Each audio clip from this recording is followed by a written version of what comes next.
All right, guys. So this lecture, we're going to talk about Alexander the Great's Greek Empire and how it began, how he got there, so on and so forth. So to recap, we need to remember that we had Sparta, the Greek city-state, who was completely different than Athens, the Athens Greek city-state, and they were fighting in the Peloponnesian War.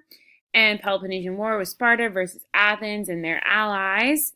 But who came out on top? Sparta came out on top. But then Sparta started acting crazy, and then Thebes came out on top, and now Thebes is ruling Greece. So they're all fighting, and no one really notices this growing power of the Macedonians who are up here, the north of this map. They're kind of gaining power, but all the Greek city-states are fighting that no one really notices. And they will not be able to defeat them this time. So, our first guiding question is, why did Macedonia become so powerful? So, King Philip II, Macedonians were farmers. They raised sheep, horses, and grew crops. If you noticed the map before, it's a nice kind of hilly area, great for crops. Under King Philip II, Macedonia became a superpower in the ancient world. So it's all thanks to him that Macedonia is going to actually end up taking over Greece. So as a young man, Philip had lived in Greece. He came to admire Greek culture and military skill. And Philip became king of Macedonia in 359 BC. He created a strong army. Philip planned to unite the Greek city-states because he saw them all fighting under his rule and destroy the mighty Persian Empire. So he was like, they hate the Persians, I hate the Persians. We're good to go. We can unite. So he trained his army just like the Greek army. So I'm going to go to the next slide. If you need to pause and type up in your own words the important in the red, then you may do so now. Conquering Greece. So at this time, the Greek city-states were weak. Like I said, everyone's fighting back and forth because of the Peloponnesian War. Philip defeated some of these city-states in battle because he had that Greek army. But then some he bribed others to surrender. And a few city-states were like, what the heck? We'll go with you because right now we have no better option. Everyone's fighting. By the time the Greeks tried to unite, it was too late. The Athenians and Thebes, they tried to team up and free some city-states, but they could not stop it. In 338 BC, the Greeks and the Macedonians fought one last major battle, but this, unfortunately, Philip's army crushed the Greeks, and now Philip is going to rule most of Greece. Here's his army. All right, so you should be able to answer guiding question number 1 now, but if not, you can just wait till the end. Our guiding question number 2. We're going to talk about his son, Alexander. What were Alexander's goals as a ruler? There's a famous picture of Alexander the Great. So, before Philip could carry out his plans to crush the Persian army, he was killed. His son Alexander became king.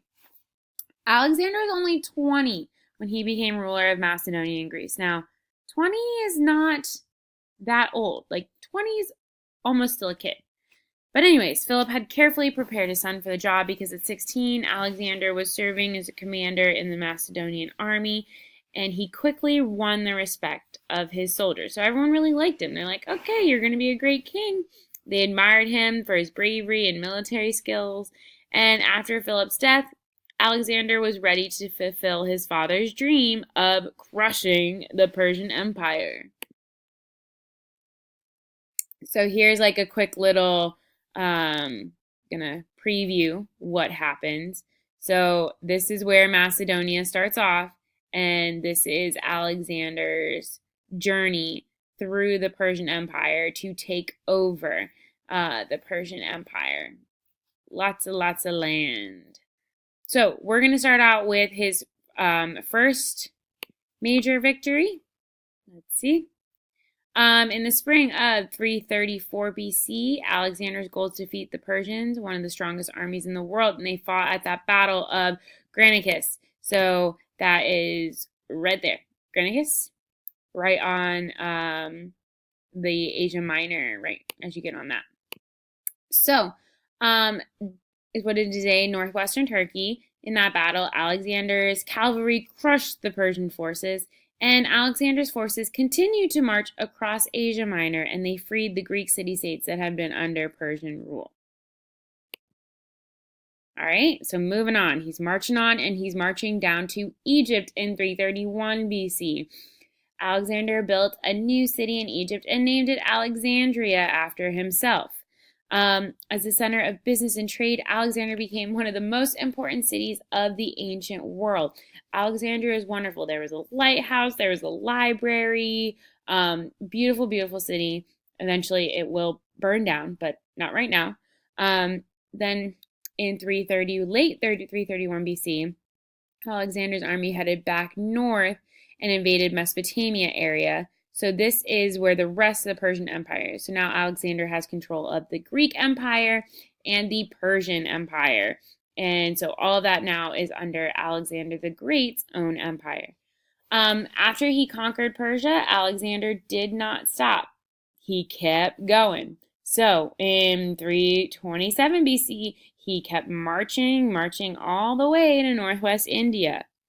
His soldiers were tired of constant fighting because, all they're doing is walking and fighting and refused to go further. So therefore, Alexander eventually agreed to lead them home. So I'm going to go back real quick to show y'all the map.